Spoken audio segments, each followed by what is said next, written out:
hands to hold your ever-evolving answers. Amen.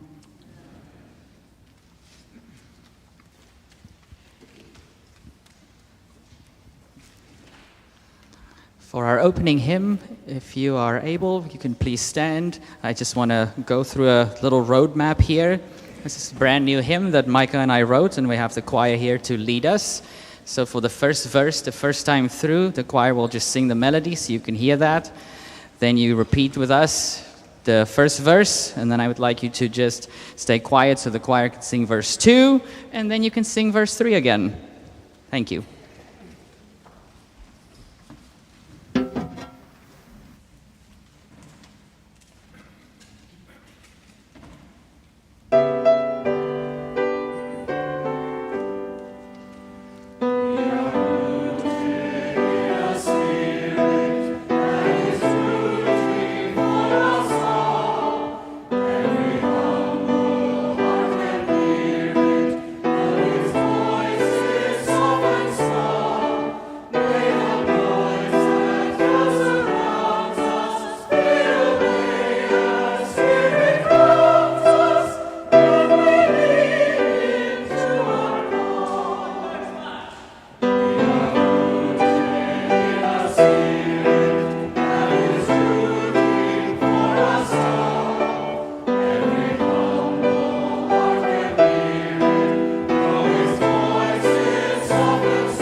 I'm Reverend Bridget Anthony. My pronouns are she, her. And I'm giving myself and I'm giving you permission to be sad and angry and annoyed and upset and confused and hurt and joyful and grateful, all of the things that you may be feeling about the world and the community and our Judson family in this moment. I am a bruised blessing this morning, and I am grateful to be here with all of you. Our ancient testimony this morning is from the book of Isaiah.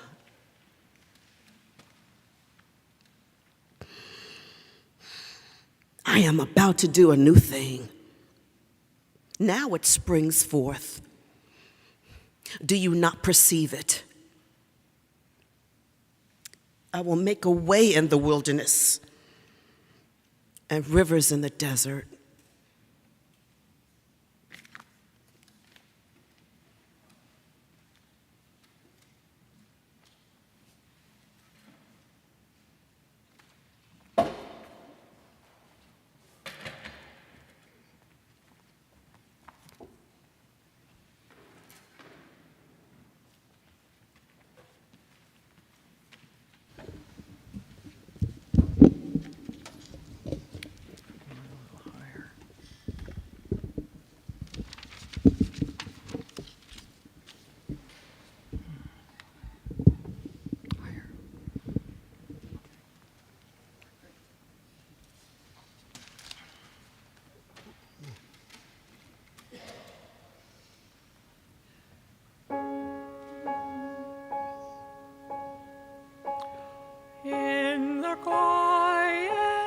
misty morning, when the moon has gone to bed, when the sparrows stop their singing, and the sky is clear and red, when the summer ceased its gleaming, when the corn is past its prime, when adventure's lost its meaning, I'll be homeward bound in time.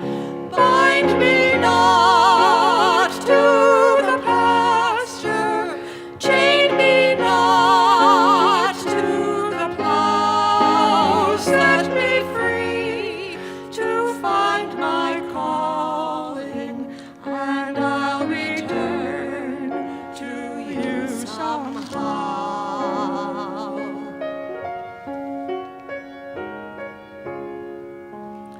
If you find it's me you're missing, if you're hoping I'll return to your thoughts, I'll soon be listening. In the road I'll stop and turn, then the wind will set me racing as my journey nears its end, and the path I'll be retracing when I'm homeward bound again. Bind me not to the pasture, chain me not to the plow, set me free to find my calling, and I'll return to you somehow. In the quiet, misty morning, when the moon has gone to bed, when the sparrows stop their singing, I'll be homeward bound again.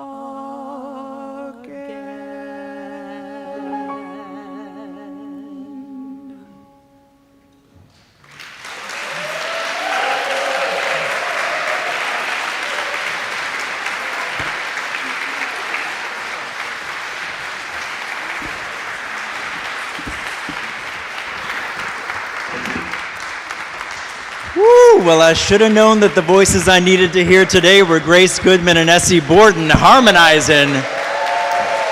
Holy cow! Thank you, thank you, thank you. That is a home I want to go to. So, thank you, thank you.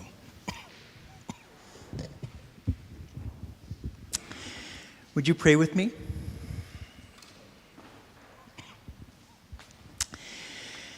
May I say what I need to say, and may you hear what you need to hear. Amen. So, a version of this sermon was written earlier this week. And for me, the weekly trajectory of crafting a sermon usually goes like this. 1, I have an idea. 2, I write a sermon. 3, I start to question the sermon. 4, I panic and think the sermon is a true disaster.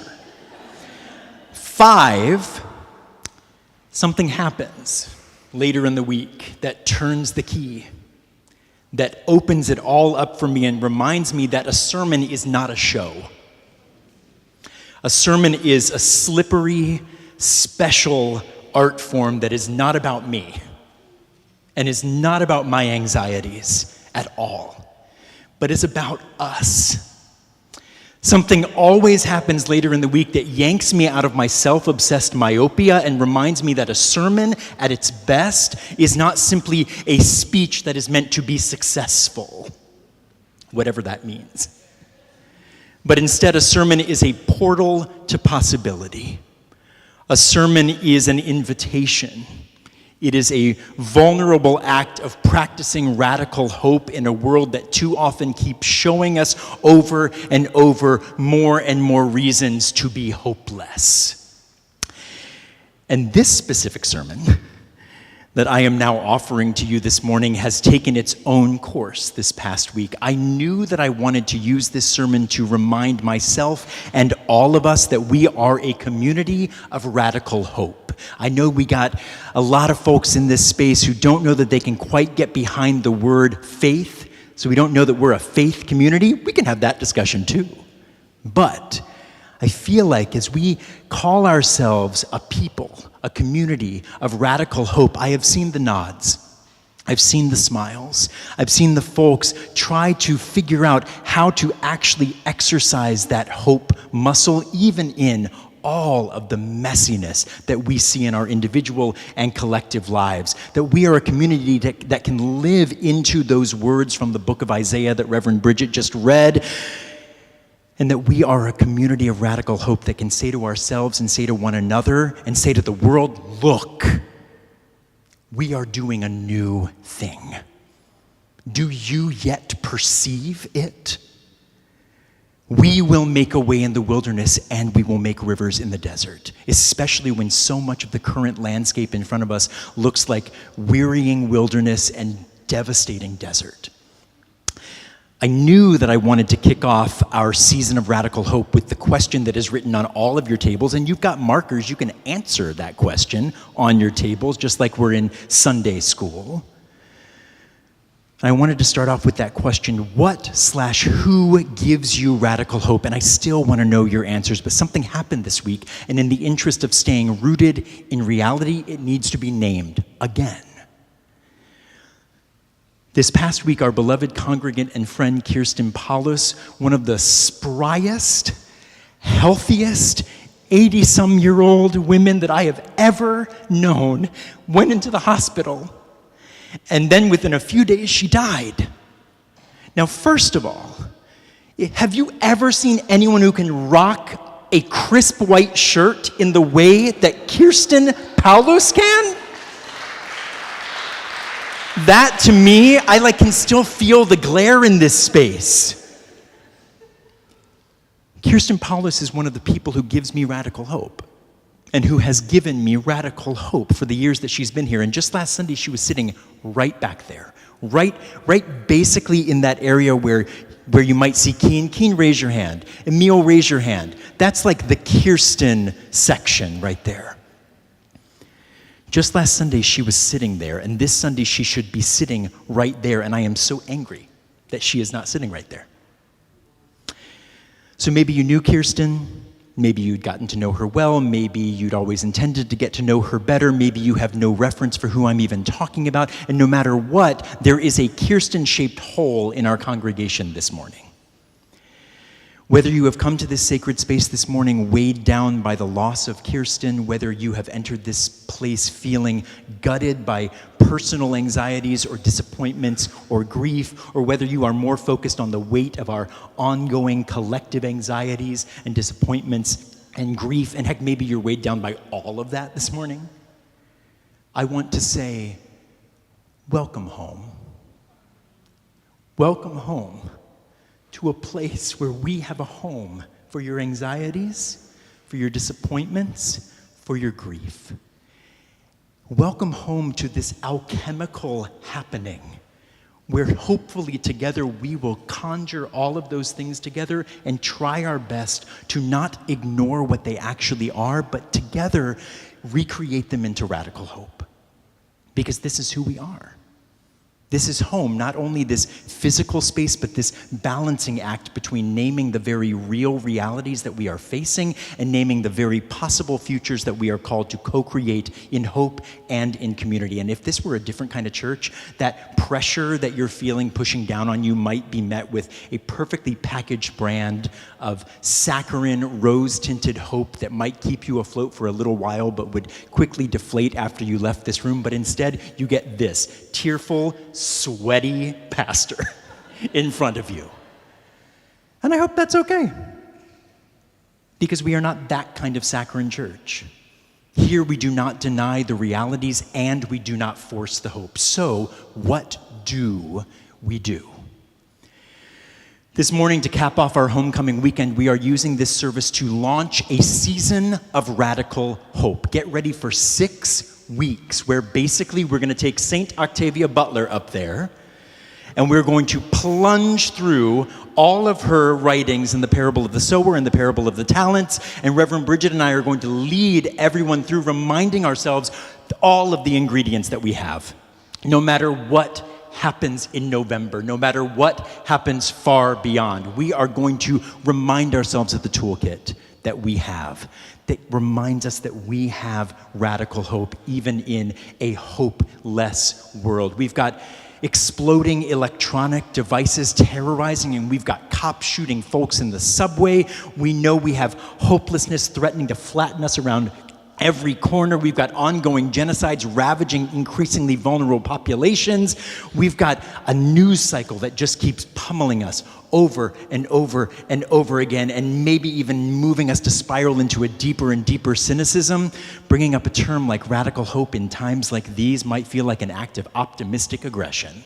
But I want to assure you that I am not simply in Pollyanna pilot mode. And to prove it, I want to invite you right now, just for a few minutes, to focus less on the word hope and to focus instead right now on the word radical. For the linguist freaks among us, I'm going to give you some etymology. The word radical can mean several things at the same time, and the 3 most operative definitions for us here today are radical, very different from the usual or traditional. Radical, of or relating to the origin. Radical, of, relating to, or proceeding from a root. Radical, of, relating to, or proceeding from a root.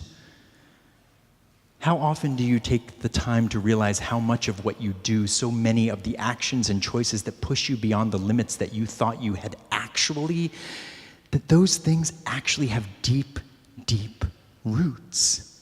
Here at Judson, every new program that pops out of this place has deep, deep roots in everything that has happened in this building since the 1890s.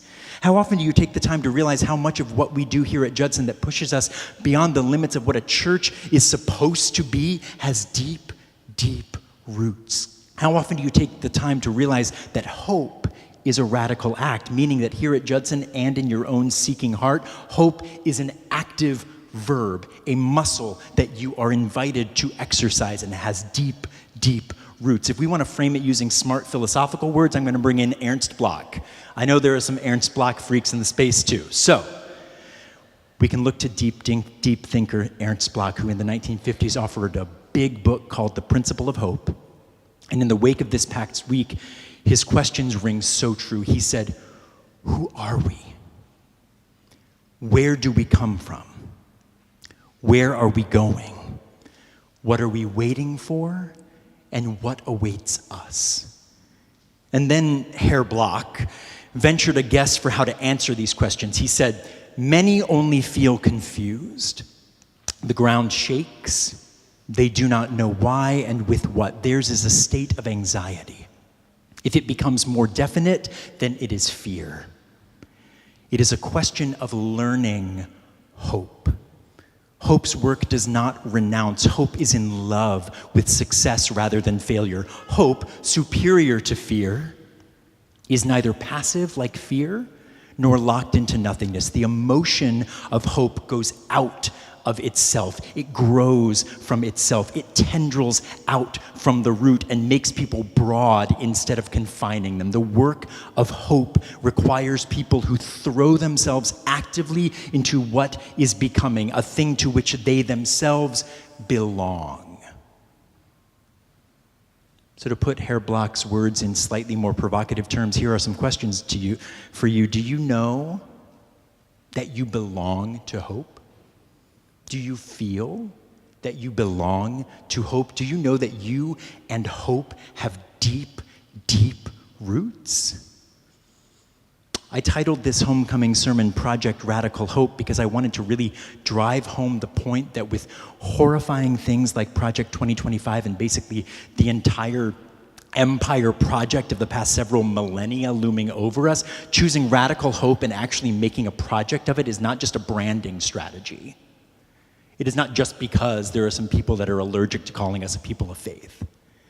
It isn't just branding, it is actually a way of choosing life over death, of choosing curiosity over fear, of choosing creation over hate. I believe that here at Judson, at our best, we are doing both a new thing here and we are doing a deeply rooted thing here, and it's about time we actually start perceiving it.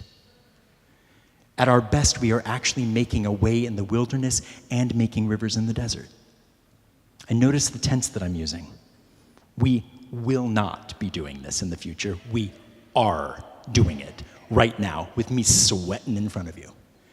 We are doing it right now. I'm saying that we are actually doing hope, exercising hope, learning hope right now just by gathering here and recommitting to another way. And with the loss of Kirsten, I feel like I don't have time today to more elegantly massage today's thesis. Don't worry, in 2 weeks I will be back and I will find all of the poetic ways to try to tell you the thesis of this.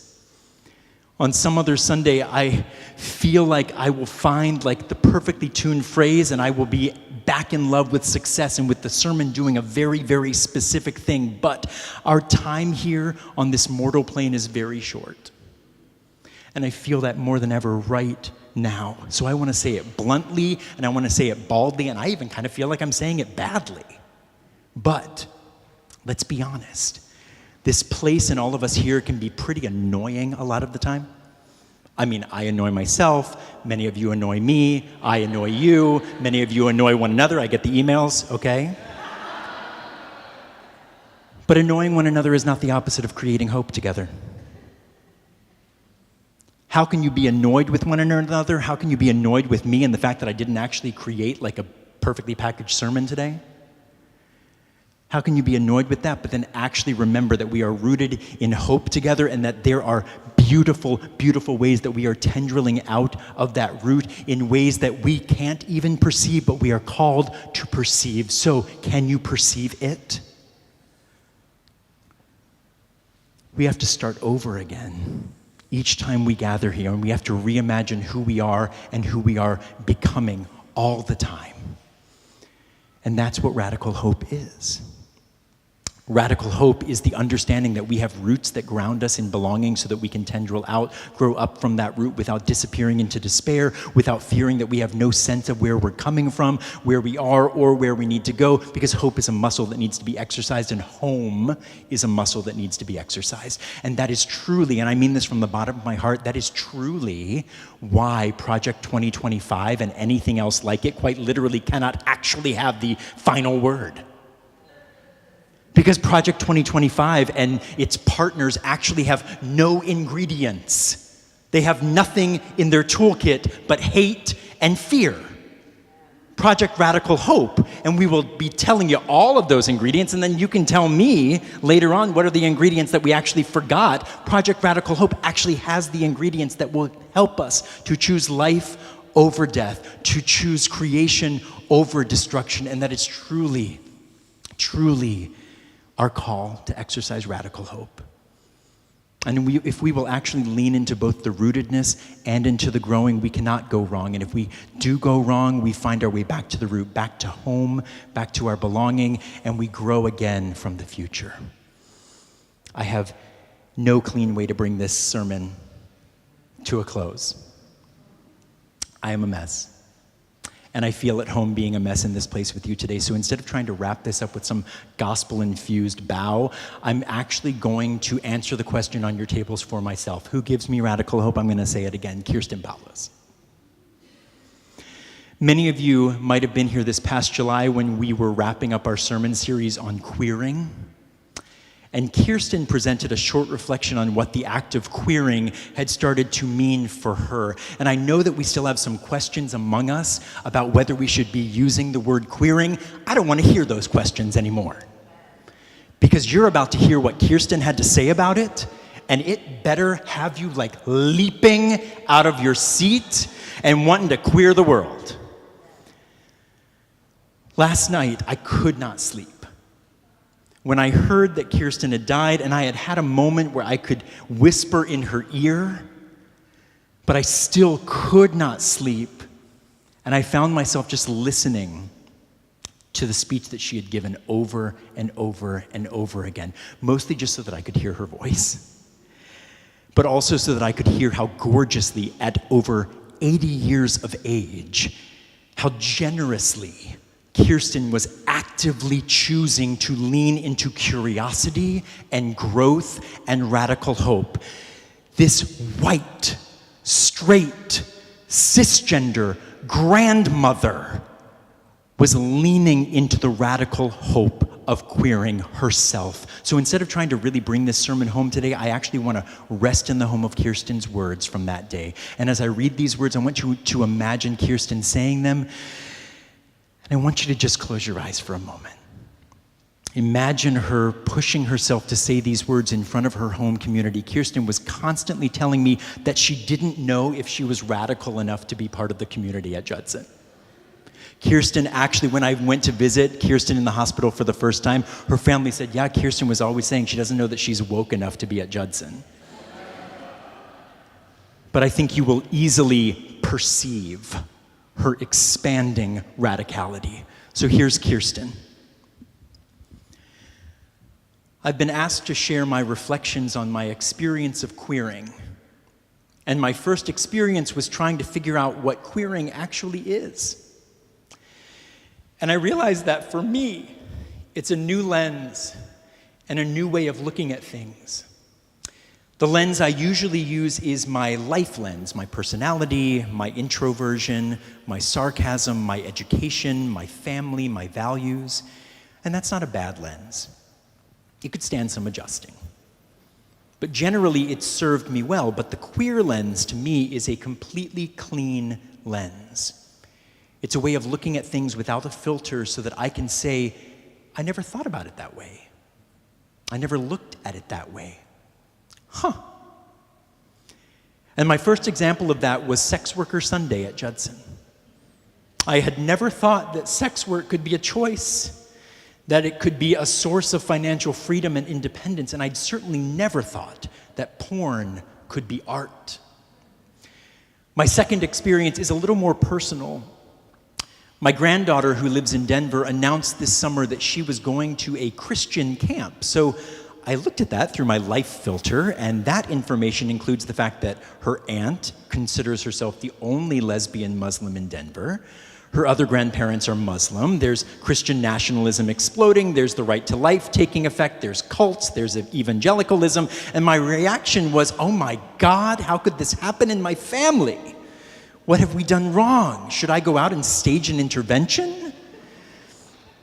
And then I remembered something Reverend Bridget had said a few weeks ago, which was, if something rings the wrong chimes in you, step back, have another look, figure out what's going on.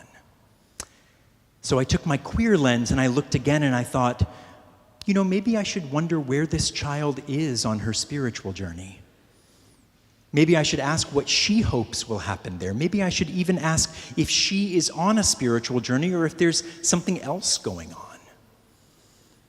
And my third experience was when Micah called me a couple of days ago and asked me to get up and reflect in front of you.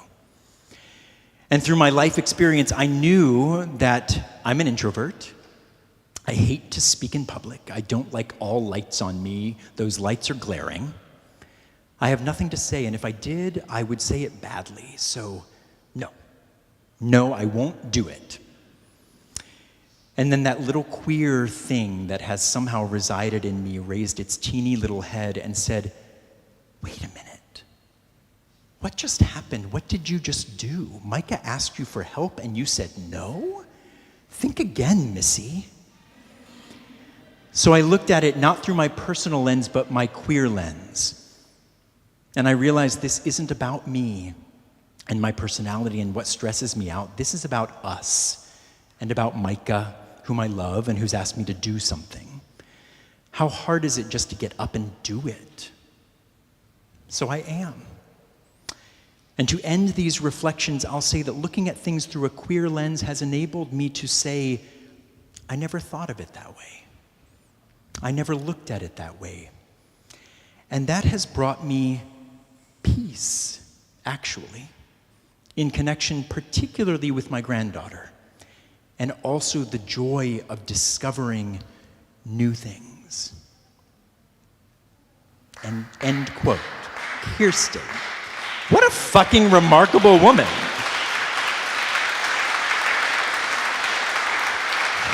What a remarkable invitation. You are remarkable people. You are the people who give me radical hope. Every single one of you. So what and who gives you radical hope?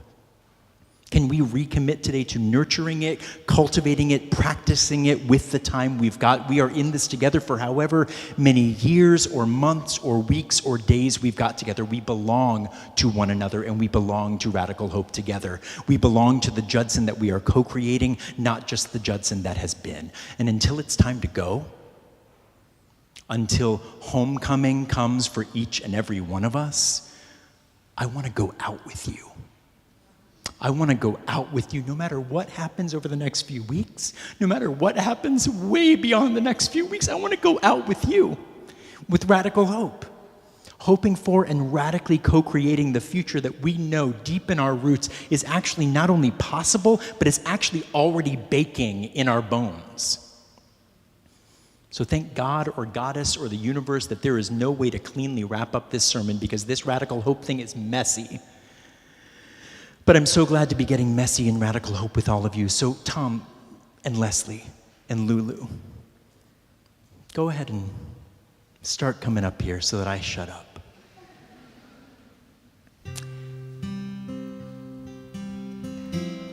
Take us into this with some creative reflection.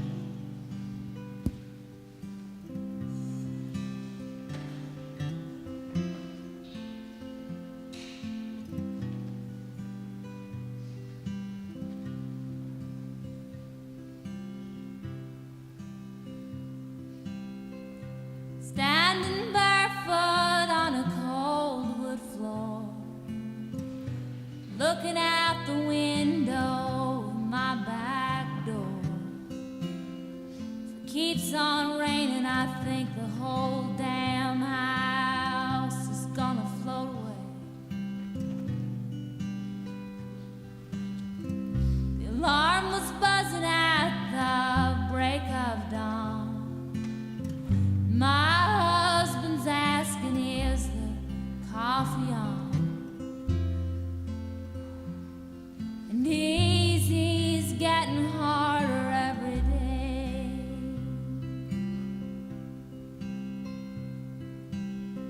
I dropped the baby off at school at 9. Bust the lights to get to work on time, or I'll be staring at the clock, just waiting to knock off another day.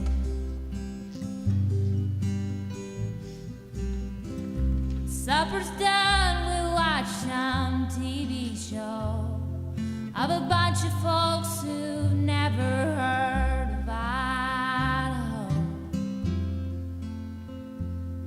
where easy's getting harder every day.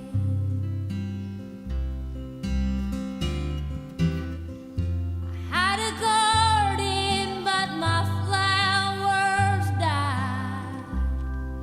There ain't much living here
He rolls over and is out like a light.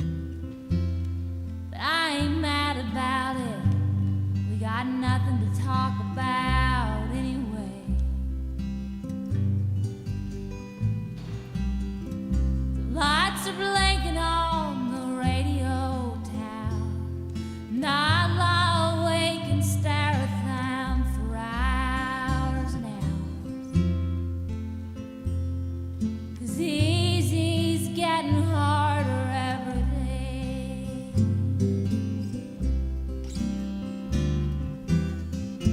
I had a garden, but my flowers died.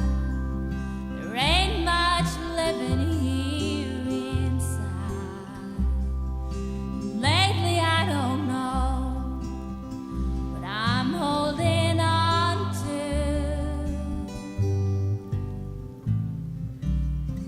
but I'll never make it up to Coeur d'Alene. There ain't no chance of me forgetting my name. And easy's getting harder every day. And it feels like easy just keeps on getting harder every day.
Thank you so much, Thom and Leslie and Lulu.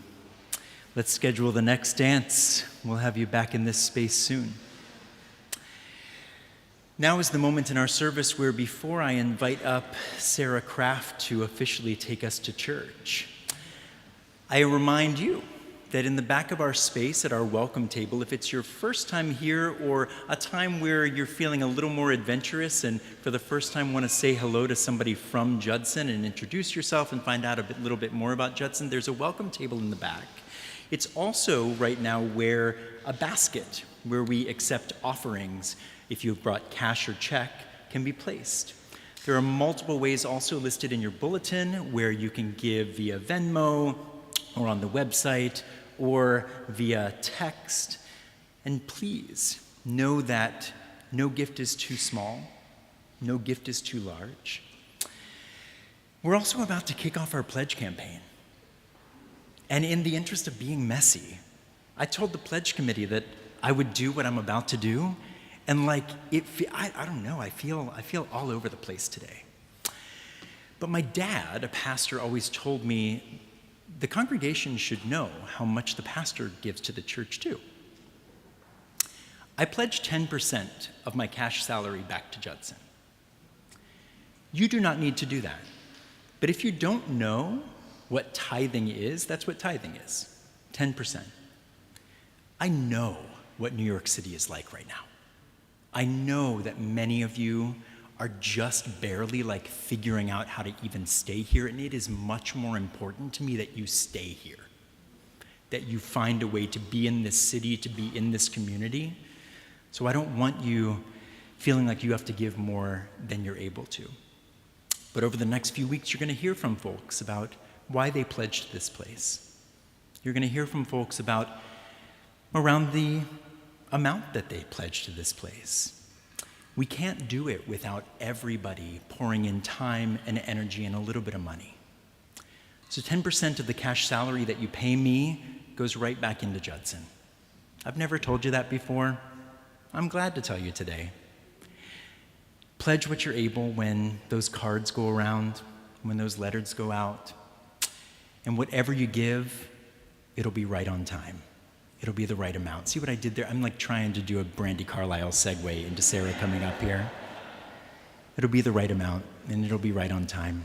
And I can't wait to hear Sarah fill this space with her glorious voice.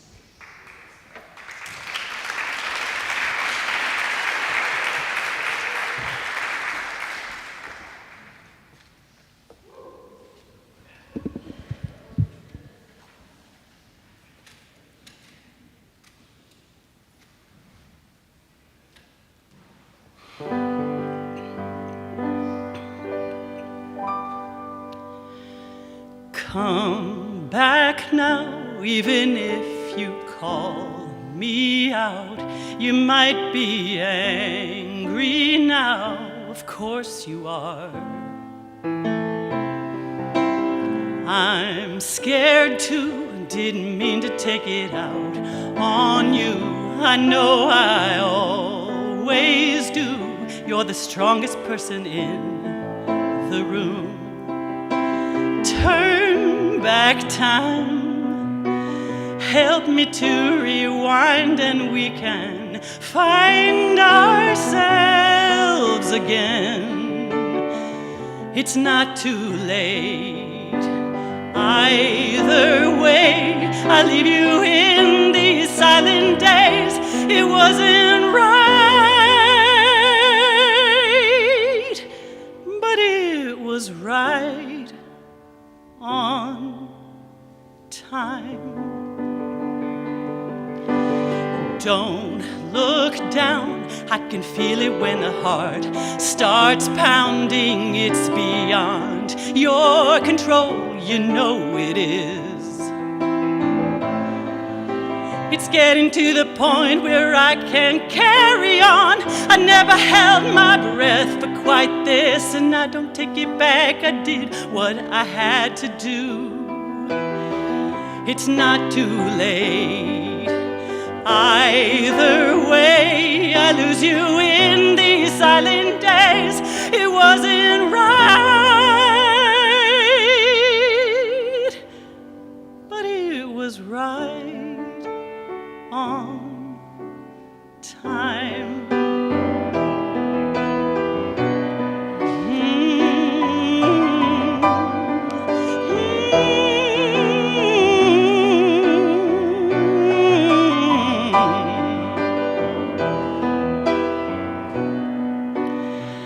It's not too late, either way. I lose you in these silent days.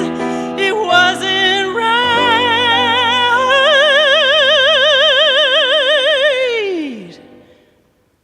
but it was right on time.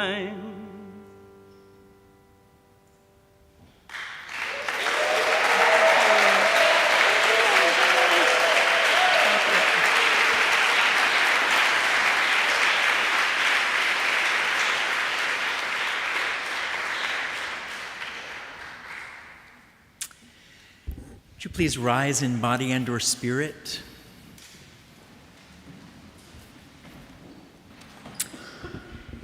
God, I love you all so much. And this service might be ending, but our service in the world continues. A good friend of this congregation, though I'm not sure that he knows it, on some other plane he might feel the energy from us and our gratitude, but Rumi always says, find the folks who fan your flames. You fan my flames, and you fan the flames of my radical hope. I want to do the same for you, and please, God, do it for one another. So we're going to sing one more time before we move into some sharing of celebrations and concerns. Be wherever you need to be, do whatever you need to do, and then we're going to eat together. It's like we've planned all of this so that we can keep being together. But until the moment where we get to spend more time at the table, sing your hearts out. Amen.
And now is the time when we are able to reach out into our online community as well, and all of Judson comes together as we take this time for celebrations and concerns. If you have something that you want to announce here in the space, we're going to ask that you line up on either side at the mics, and then we will open things up to our online community. I'm going to start really quickly with a quick correction. In the back of your bulletin, our Big Bang Works in Progress show that kicked off this last Wednesday is going to be the next one's October. But in your bulletin, it says Wednesday, October 16th. It's going to be Thursday, October 17th. It's going to be October 17th, a Thursday. Next month is our next Big Bang. And if you want to know more about that, please see me. I'll have, I'm sure I'll be able to share how wonderful it was to have that happen in this space. I also want to let you know, too, that next week, as Reverend Micah said, we're starting our 6-week sermon series. And for the first 3 weeks of that, immediately after service, I'm going to run something called Smart Mouth College. The Message Bible calls anyone who's questioning God as, you think you go to Smart Mouth College. I was like, that's perfect for me. I need to be the dean of Smart Mouth College. And so immediately after service, we're going to have an intergenerational discussion and craft project. I'm going to have things for babies, children, teens, and adults. We're all going to be together. We're going to take a jumping off point from the sermon and Octavia Butler's seminal work, The Parable of the Sower. So everyone is invited. We're just going to circle up, and we're going to have a quick discussion. It's not going to be long because everybody's got to go to brunch, I know. But I'm hoping that you join me for the next 3 weeks. This is one of the main reasons I was really excited about coming into this Judson community, because I was like, this is the community that I want to do this kind of work with. Intergenerational. I know that I saw my baby. There's one baby who's here. Where are they? That baby is here. I'm hoping that baby will be here next week. I have blocks for that baby specifically. So there will be a way for us all to sort of share in a quick discussion as we continue to make radical hope in this space. And as we sit with our feelings, I'm hoping that we can continue to find celebrations, but we also want to raise concerns as well. Let's be mindful of time and be respectful of each other as well. Amen.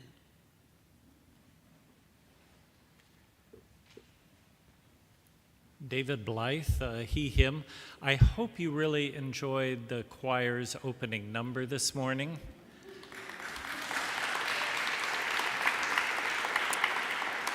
If you're ever one who's wanted to sing in a choral group, we would love to have you join us.